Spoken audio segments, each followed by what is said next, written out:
আসসালামু আলাইকুম, আমি সাবিহা আক্তার eduLiteracy থেকে আরো একটা নতুন ভিডিও নিয়ে হাজির হয়ে গেলাম আপনাদের সামনে। আজকে আমরা আরো একটি বোর্ড কোশ্চেন নিয়ে আলোচনা করব। সরি, কোন চ্যাপ্টার কোন সাবজেক্ট কিছুই বলে নিচ্ছি। Working capital management and financial statement analysis, এই সাবজেক্টের সেকেন্ড চ্যাপ্টার নিয়ে আলোচনা করব এবং এর আগে আমি অনেকগুলো অঙ্ক করেছি এবং আজকে আমরা আরো একটু অঙ্ক করব।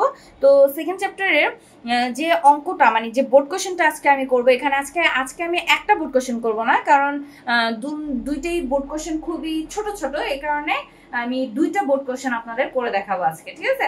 তো প্রথমে আমরা যেটা করব সেটা হচ্ছে 2010 সালে একবার এসেছিল এবং আমি তারপরে আর একটা করবো 2011 সালে এসেছিল। তার মানে 2010 এবং 2011 এই দুই বোর্ডের দুইটা কোশ্চেন আপনাদের আজকে আমি করে দেখাবো। ওকে, সো ফার্স্টে প্রশ্নটি একটু পড়ে নিচ্ছি। AKS company is thinking to purchase new equipment আমাদের বলতেছে যে AKS কোম্পানি চিন্তা ভাবনা করছে একটা নতুন ইকুইপমেন্ট কেনার জন্য, মানে কেনার কথা চিন্তা ভাবনা করতেছে, ভালো কথা। তারপরে বলতেছে relevant cost data of the machine, আর আমাদের এই মেশিনের সাথে সম্পর্কিত যে তথ্যগুলো আছে সেগুলো হচ্ছে পারচেজ প্রাইস টাকা 3 লাখ, ক্রয় মূল্য 3 লক্ষ টাকা, ফাইন। ফ্রেট অ্যান্ড ইন্স্যুরেন্স, এটার জন্য আমাদের যে ইন্স্যুরেন্স বিমা বা যে খরচগুলো হবে সেটা হচ্ছে 50,000 টাকা, 50,000 টাকা। আচ্ছা, ডক চার্জেস টাকা 15,000 এবং আমাদের ডক চার্জ দিতে হবে, মানে ওটা আনার সময় যে কামরা ভাড়া বলতে পারি বা জাহাজের যে কামরা ভাড়া হয় সেটাকে আমরা বলতে পারি 15,000 টাকা দিতে হবে। ইম্পোর্ট ডিউটি, এটাকে ইম্পোর্ট করতে আমাদের 65,000 টাকা দিতে হবে। রেলওয়ে ফেয়ার, আমাদের রেলপথে যদি আনতে হয়েছে এবং সেটার জন্য আমাদের 20,000 টাকা দিতে হবে। অ্যান্ড ওয়ার্কিং ক্যাপিটাল রিকোয়ার্ড, এবং আমাদের ওয়ার্কিং ক্যাপিটাল এখানে রিকোয়ার্ড করছে, মানে আমাদের কার্যকরী যে মূলধনের পরিমাণটা বলে দিছে সেটা হচ্ছে 25,000 টাকা। ওকে, ফাইন। তো মানে কার্যকরী মূলধন বলতে কি, এই মেশিনটা কাজের উপযোগী করে তুলতে আমাদের যে টাকাটা লাগবে, কাজের উপযোগী করে তুলতে আমাদের যে টাকাটা লাগবে বা এই মেশিনের মধ্যে কাজ করতে আমাদের যে টাকাটা লাগবে সেটা হচ্ছে 25,000 টাকা। ওকে, আমাদের যে ইনফরমেশন গুলো দেওয়া ছিল সেগুলো পড়ে নিলাম এবং আমাদের কি করতে বলেছে, required cash NEET cash outlay, আমাদের নিট যে ক্যাশটা প্রয়োজন হবে, টোটাল যে ক্যাশটা প্রয়োজন হবে সেইটা আমাদের বের করে দেখাও। ওকে, ফাইন। তো চলে যাচ্ছে অঙ্কের সমাধানে। তো আমি একটা ছক কেটে নিয়েছি এবং লিখে নিয়েছি calculation of NEET cash outlay. এখানে কোনো কিছু বুঝানোর নাই, একটা মেশিন আমি কিনবো এবং এই মেশিনটা কেনার জন্য আমাদের এই ইনফরমেশনে যা যা বলে দিছে একদম টোটাল আমাদের কত টাকা লাগতেছে মোট সেটা আমাদের বের করতে হবে। ফাইন, আমরা ইজিলি বের করতে পারি, এটার মধ্যে মানে বুঝানোর মতো কোনো কিছুই নাই, একদম ইজি অঙ্কটা। হ্যাঁ, দেখেন আমাদের প্রথমেই পারচেজ, ওই মূল্যটা মানে ওই পণ্যটা না, ওই ইকুইপমেন্টটা কেনার জন্য আমাদের যে ক্রয় মূল্যটা হবে সেটা হবে 3 লক্ষ টাকা, আমাদের এখানে বলে দিচ্ছে। আচ্ছা, 3 লক্ষ টাকা বসিয়ে দিলাম। এরপর আমাদের এখানে আরো কিছু খরচ, মানে এই পণ্যটার এই ইকুইপমেন্টটা আনার পিছনে ইকুইপমেন্টটার যানবাহন হিসেবে আরো কিছু খরচ আছে, সেগুলো আমাদের বলে দিছে। কি কি? প্রথমে বলেছে একটা ফ্রেট, দেখেন আমাদের যে প্রশ্নটা দেখতে পাচ্ছি আমি সিরিয়ালে লিখে যাব। হ্যাঁ, এটা শর্ট করে লিখবো আমি। ইন্স্যুরেন্স দেওয়া ছিল 50,000, তারপরে ডক চার্জ, হ্যাঁ ডক চার্জ দেওয়া আছে 15,000, তারপরে ইম্পোর্ট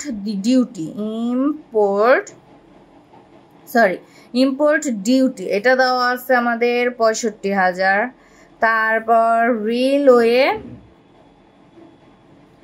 ফেয়ার, হ্যাঁ রেলওয়ে ফেয়ার এটার পরিমাণ দেওয়া আছে 20,000, আর কিছু কি ছিল, আর আছে ওয়ার্কিং ক্যাপিটাল। আচ্ছা, এটাকে আমরা পরে যোগ করি। হ্যাঁ, তাহলে এখানে আমাদের এগুলো সব কি করবো জানেন, যোগ করে দিব, কারণ এগুলো সবই কি করতে হবে, যোগ করতে হবে। কারণ একটা পণ্য বা একটা আসবাবপত্র যখন আমরা কিনি আমাদের প্রতিষ্ঠানে ব্যবহারের জন্য, দীর্ঘমেয়াদী সম্পদ যখন আমরা কিনি, সেই সম্পদটা দিয়ে কাজ করার আগ পর্যন্ত যত রকম খরচ হয় ওই সম্পদের পিছনে সব কিছুই ওই সম্পদের মূল্য হিসেবে ধরে নেওয়া হয়, মানে ওই সম্পদের ক্রয় মূল্যের সাথে যোগ করে নেওয়া হয়। তাহলে এগুলো যোগ করতেছি, 50,000 যোগ 15,000 যোগ 65,000 যোগ 20,000।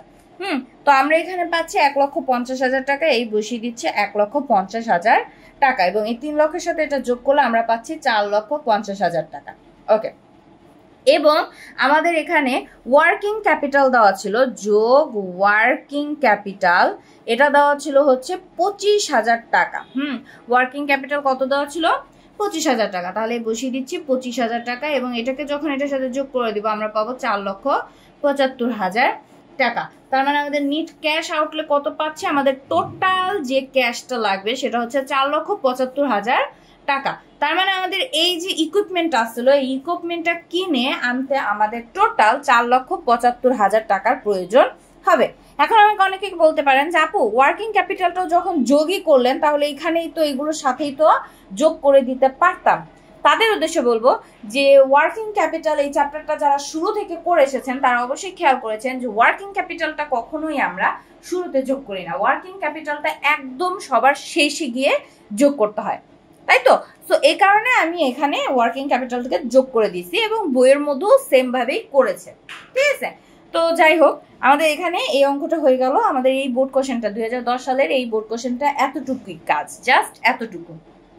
ওকে, তো এটা করানোর মানে হচ্ছে যে এই টাইপের যদি কোনো প্রশ্ন, আমাদের অনেক অঙ্ক আসে এরকম পার্ট, একটা অঙ্কের মধ্যে দুইটা কোশ্চেন দিয়ে দেয়, একটা ছোট একটা বড়। তো এই টাইপের অঙ্ক যদি কখনো আসে সেটার মধ্যে দেখেন এটা কিন্তু খুবই ছোট্ট একটা অঙ্ক, তো এইরকম অঙ্কগুলো কিন্তু আমাদের চলে আসতে পারে। এই কারণে আমি এই অঙ্কটা নিয়ে আলোচনা করলাম। ওকে, তো চলে যাচ্ছি পরবর্তী বোর্ড কোশ্চেনে, এবং পরের যে কোশ্চেনটা আছে সেটা হচ্ছে 2011 সালে এসেছিল, এটাও ন্যাশনাল ইউনিভার্সিটিতেই এসেছিল। তো ফার্স্টে প্রশ্নটা একটু পড়ে নিচ্ছি। The income statement for x company shows cost of goods sold. আমাদের বলতেছে যে আমাদের ইনকাম স্টেটমেন্টের মধ্যে এক্স কোম্পানির যে যে জিনিসগুলো দেখানো হচ্ছে সেগুলো হচ্ছে কস্ট অফ গুডস সোল্ড আছে টাকা 3,25,000। তারপরে and operating expenses inclusive of depreciation, মানে আমাদের ডেপ্রিসিয়েশনও এই অপারেটিং এক্সপেন্সের মধ্যে আছে এবং সেটা হচ্ছে আমাদের 2,50,000 টাকা। তারপর বলছে যে the comparative balance sheet for the year shows that, আমাদের যে কম্পারেটিভ যে ব্যালেন্স শিটটা আছে সেটা আমাদের দেখাচ্ছে যে এই ইয়ারের জন্য দ্যাট ইনভেন্টরি ইনক্রিজড, আমাদের ইনভেন্টরি বেড়ে গেছে 6,000 টাকা। ইনভেন্টরি বেড়ে গেছে 6,000 টাকা, তার মানে কি? তার মানে হচ্ছে আমরা ইনভেন্টরি কিনেছি, ইনভেন্টরি কিন্তু কিনতে হয় তাই না, নাহলে বাড়বে কিভাবে? তার মানে আমি ইনভেন্টরি কিনেছি 6,000 টাকার, তাহলে এই যে আমি কিনলাম, কোনো কিছু কিনলে কি টাকাটা দিতে হয় তাই না? যাই হোক, আমাদের 6,000 টাকা দিতে হচ্ছে। আমরা আপাতত জাস্ট প্রশ্নটা একটু পড়ে নিচ্ছি, বুঝার কাজটা আমরা পরে বুঝবো।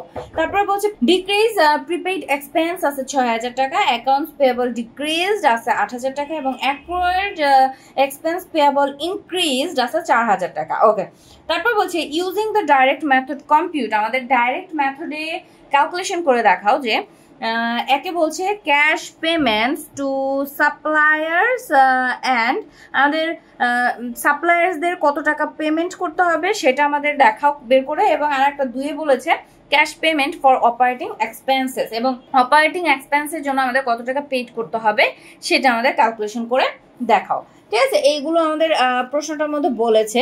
তো প্রশ্নটা তো পড়ে নিয়েছি, এখন চলে যাচ্ছে অঙ্কের সমাধানে। তো প্রশ্নটা তো পাশে দেখিয়ে দিচ্ছি, দেখেন আমাদের প্রথমে একে বলেছিল কি ক্যাশ পেমেন্ট টু সাপ্লায়ার্স। আচ্ছা, ডাইরেক্ট মেথডে আমাদের এগুলো বের করতে হবে। তো এখানে আমাদের আগে এই জিনিসগুলো আমরা একটু বুঝি। অপারেটিং এক্সপেন্স বলতে অপারেটিং এক্সপেন্সই বুঝি, এবং প্রথমে কি আছে cash cost of goods sold. তার মানে আমাদের এইগুলোর জন্য আমাদের কিছু সূত্র লাগতো, এবং এই সূত্রগুলো আমি না আমাদের থার্ড ইয়ারের যে অঙ্কগুলো আমি করেছিলাম সেই সময় আমি সূত্রগুলো দেখিয়েছিলাম, এই যে এই সূত্রগুলো।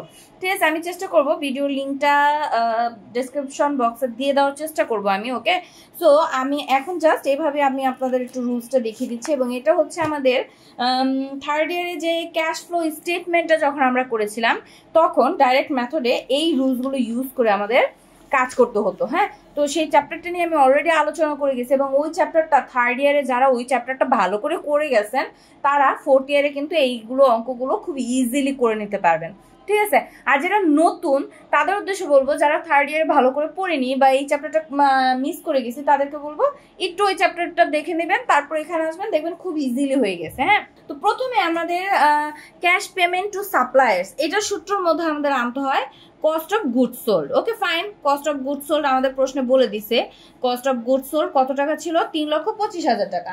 তাহলে আমি এখানে বসিয়ে দিচ্ছি 3,25,000 25,000 টাকা। ওকে, এবং কস্ট অফ গুড সোল্ড বসানোর পর আমাদের এখানে ইনভেন্টরি যদি বাড়ে সেটা যোগ করতে হয়, এবং অ্যাকাউন্ট পেয়েবল যদি কমে যায় তাহলে সেটা যোগ করতে হয়। মানে দুইটা জিনিস যোগ করতে হয়, কি কি? ইনভেন্টরি বাড়লে এবং অ্যাকাউন্টস পেয়েবল কমলে। ইনভেন্টরি বাড়লে, অ্যাকাউন্টস পেয়েবল কমলে। তাহলে এখানে আমাদের দেখি ইনভেন্টরি এবং অ্যাকাউন্টস পেয়েবল কোথায় কোথায় আছে। ওকে, এই যে এটা হচ্ছে ইনভেন্টরি এবং এই যে হচ্ছে আমাদের অ্যাকাউন্টস পেয়েবল। ঠিক আছে, ইনভেন্টরি এবং অ্যাকাউন্টস পেয়েবল। তাহলে দেখেন এখানে ইনভেন্টরিটা বাড়তেছে, তার মানে কি এটা যোগ করতে হবে, তাই তো?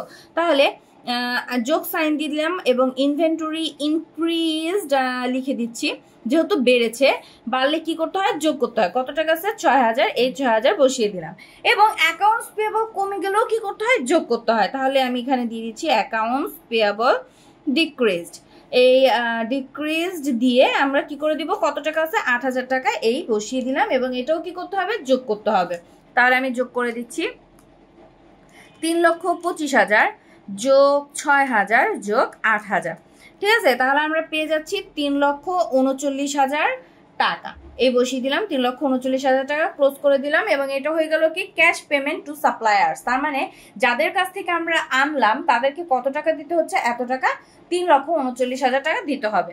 এবং এখানে যদি আর একটু সহজে মনে রাখতে মানে বলেন যে একটু বুঝাতে, তাহলে আমি বলবো যে ইনভেন্টরিটা যখন কিনি তার মানে কি টাকা দিতে হয়। ইনভেন্টরিটা যখন কিনি তার মানে টাকা দিতে হয়। আর দেখেন এখানে কস্ট অফ গুড সোল্ড, এটাও আমাদের টাকা দিতে হবে। ইনভেন্টরিটা বেড়ে গেল, তার মানে কি টাকা দিতে হবে, কারণ আমি ইনভেন্টরিটা কিনে এনেছি, টাকা দিতে হবে। ওকে, এবং অ্যাকাউন্টস পেয়েবল ডিক্রিজড। অনেকে এখন বলবেন যে তাহলে অ্যাকাউন্টস পেয়েবল তাদের তো টাকাটা দিতে হবে, তাহলে এখানে তো কমে গেছে, তাহলে কেন এটা যোগ করলাম? যাদের দিতে হবে এবং যাদের দিব, দেখেন অ্যাকাউন্টস পেয়েবল ডিক্রিজড, পাওনাদার কমে গেল। কিভাবে কমলো? তার মানে তাকে আপনি কিন্তু টাকা দিচ্ছেন, এই কারণেই কিন্তু এটা কমছে। আমি কি কথাটা বুঝাতে পারলাম?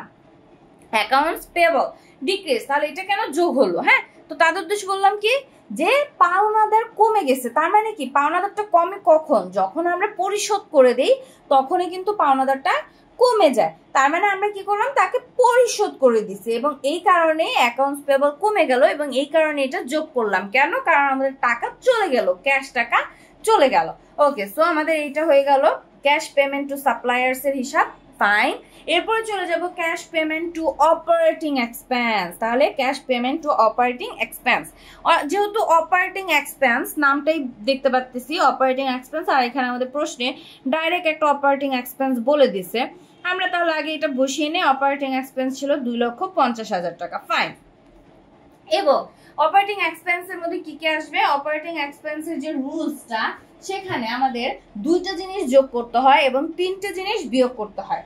দুইটা জিনিস যোগ করতে হয় কি? প্রিপেইড এক্সপেন্স এবং এক্সপেন্স পেয়াবল। এইগুলো যদি দেখেন, প্রিপেইড এক্সপেন্স বাড়লে এবং এক্সপেন্স পেয়াবল কমলে যোগ করতে হয়। প্রিপেইড এক্সপেন্স বাড়লে এবং এক্সপেন্স পেয়াবল কমলে যোগ করতে হয়, এবং প্রিপেইড এক্সপেন্স যখন কমে যাবে এবং এক্সপেন্স পেয়েবল বেড়ে যাবে তখন বিয়োগ করতে হয়, এবং ডেপ্রিসিয়েশন এক্সপেন্স থাকলে সেটাও আমাদের কি করতে হয়? বিয়োগ করতে হয়। ওকে, ফাইন। এবং এখানে আমি আরো একটা কথা বলবো, সেটা হচ্ছে এই যে অপারেটিং এক্সপেন্স, এটার মধ্যে দেখেন 2,50,000 টাকা, এবং এখানে ব্র্যাকেটে বলে দিছিল যে অপারেটিং এক্সপেন্স, হ্যাঁ, এক্সক্লুসিভ অফ ডেপ্রিসিয়েশন। তার মানে তাহলে অপারেটিং এক্সপেন্সের মধ্যে 2,50,000 টাকা, এই যে বলেছিল কি operating expense exclusive of depreciation টাকা 2,50,000। তার মানে এই যে 2,50,000 টাকা অপারেটিং এক্সপেন্স দেওয়া আছে, এইটার মধ্যে দেখেন এক্সক্লুসিভ, তার মানে কি অবচয় ছাড়া, এক্সক্লুসিভ দেওয়া, এক্সক্লুসিভ। এবং যদি থাকতো ইনক্লুডিং, তাহলে আমরা বুঝতাম যে এইটার মধ্যে অবচয় আছে, আমাদেরকে অবচয় বের করে ক্যালকুলেশন করতে হবে। কিন্তু এখানে অলরেডি বলে দিচ্ছে অপারেটিং এক্সপেন্সের মধ্যে যে টাকাটা আছে এটা অবচয় বাদ দিয়ে টাকাটা দেওয়া আছে, অবচয় ছাড়া, এক্সক্লুসিভ অফ ডেপ্রিসিয়েশন, অবচয় ছাড়া। এখন আমাকে অনেকে বলতে পারেন যে আপু তাহলে অবচয়ের কি কোনো কাজ নাই, এরকম অনেকেই কোশ্চেন করেন, পুরো অঙ্কটা না দেখে স্কিপ করে চলে যান, তারপরে কমেন্ট করেন যে আপু এটার কাজ কেন হলো না, ওইটার কাজ কেন হলো না, একটু ভালো করে দেখবেন আপনারা। মানে ওইটা নিয়ে আমি আলোচনা করি, আমি ভিডিওর মধ্যে আলোচনা করি, আমি খাতা কলমে বুঝিয়ে দিই, তারপর ওইটা নিয়েই আবার আপনারা কমেন্ট করেন। কমেন্ট করবেন, সমস্যা নেই, অবশ্যই কমেন্ট করবেন বেশি বেশি, আমি বুঝিয়ে দেওয়ার চেষ্টা করব। তবে হ্যাঁ, ভিডিওগুলো ফার্স্ট টু লাস্ট একটু দেখেন, ভালো করে দেখলে ভালোভাবে বুঝবেন। আমি বললে যতটা, আমি কমেন্টে বললে যতটা ভালো না বুঝবেন, তার চেয়ে আমার ভিডিওটা যখন দেখবেন, এই যে পক পক পক পক গুলো করি এই বাচালের মতো, এই কথাগুলো যখন শুনবেন তখন আরো ভালো বুঝতে পারবেন, ঠিক আছে? তো একটু কথাটা শুনবেন, ভালো করে ভিডিওটা দেখবেন। তাহলে যেহেতু আমাদের অবচয় মাইনাস করতে হয় এবং এইটার মধ্যে নাই, সো অঙ্কের বাহিরে যদি কোথাও আমাদের অবচয় দেওয়া থাকে তাহলে আমরা এখানে আনবো, আদারওয়াইজ আনার দরকার নাই। ওকে, তো বাকি যে জিনিসগুলো ছিল সেগুলো দেখি। কি ফার্স্ট আমরা প্রিপেড এক্সপেন্স বুঝি। প্রিপেড এক্সপেন্স যদি বাড়ে যোগ করব, আর যদি কমে তাহলে বিয়োগ করব। আচ্ছা, তো প্রিপেড এক্সপেন্স দেখেন তো, এই যে প্রিপেড এক্সপেন্স, এখানে আমাদের এই প্রিপেড এক্সপেন্সটা ছিল হচ্ছে ডিক্রিজ, ছিল কি লেখা ছিল, ডিক্রিজ প্রিপেড এক্সপেন্স ৬০০০ টাকা। তাহলে এই অ্যাকাউন্টস যে প্রিপেড এক্সপেন্সটা, এটা কি যোগ হবে না বিয়োগ হবে বলেন তো? যেহেতু ডিক্রিজ দেওয়া, তার মানে কি এটা কিন্তু বিয়োগ হবে। তাহলে লিখে নিচ্ছি মাইনাস প্রিপেইড এক্সপেন্স ডিক্রিজ, অথবা ডিক্রিজড প্রিপেইড এক্সপেন্স কত ছিল, ৬০০০। বসিয়ে দিলাম ৬০০০ এবং বিয়োগ সাইন দিয়ে দিলাম। ওকে, এরপরে যাচ্ছি এক্সপেন্স পেয়াবলে। আচ্ছা, এক্সপেন্স পেয়াবল যদি কমে যায় যোগ করব, আর যদি বেড়ে যায় তাহলে বিয়োগ করব। তাহলে আমাদের এখানে দেখি এই যে অ্যাকর্ড এক্সপেন্স পেয়াবল ইনক্রিজড, কি আছে, বেড়ে গেছে। তাহলে বেড়ে গেলে কি করতে হয়, বিয়োগ করতে হয়, তাই তো? তাহলে এটাও আমরা লিখে নিচ্ছি অ্যাকর্ড এক্সপেন্স পেয়াবল ইনক্রিজড, আমাদের কি হয়েছে, বেড়ে গেছে, কত, ৪০০০। তাহলে বিয়োগ করতে হবে, বিয়োগ করে দিচ্ছি। তাহলে ২,৫০,০০০, ২,৫০,০০০ মাইনাস ৬০০০ মাইনাস ৪০০০, আমরা টোটাল পাচ্ছি ২,৪০,০০০ টাকা। হ্যাঁ, তাহলে এখানে আমরা বসিয়ে দিচ্ছি ২,৪০,০০০ টাকা এবং ক্লোজ করে দিচ্ছি। এবং এইটাকে আমরা কি বলতে পারি, cash payment to operating expense. Cash payment to operating expense. আমাদের দুইটা ক্যালকুলেশন এখানে চেয়েছিল, দুইটা ক্যালকুলেশনই আমি আপনাদের করে দেখালাম, ঠিক আছে? তো আশা করি অঙ্কটা খুব সহজে আমি বুঝাতে পেরেছি এবং আপনারা খুব সহজে বুঝতে পেরেছেন। তারপরে যদি কোনো সমস্যা থাকে, কোনো কিছু জানার থাকে বা জানানো থাকে, অবশ্যই আমাকে কমেন্ট বক্সে কমেন্ট করে জানাবেন। ওকে, আমি বুঝিয়ে দেওয়ার চেষ্টা করব। তো আজকে এতটুকুই, সবাই ভালো থাকেন, সুস্থ থাকেন, আল্লাহ হাফেজ।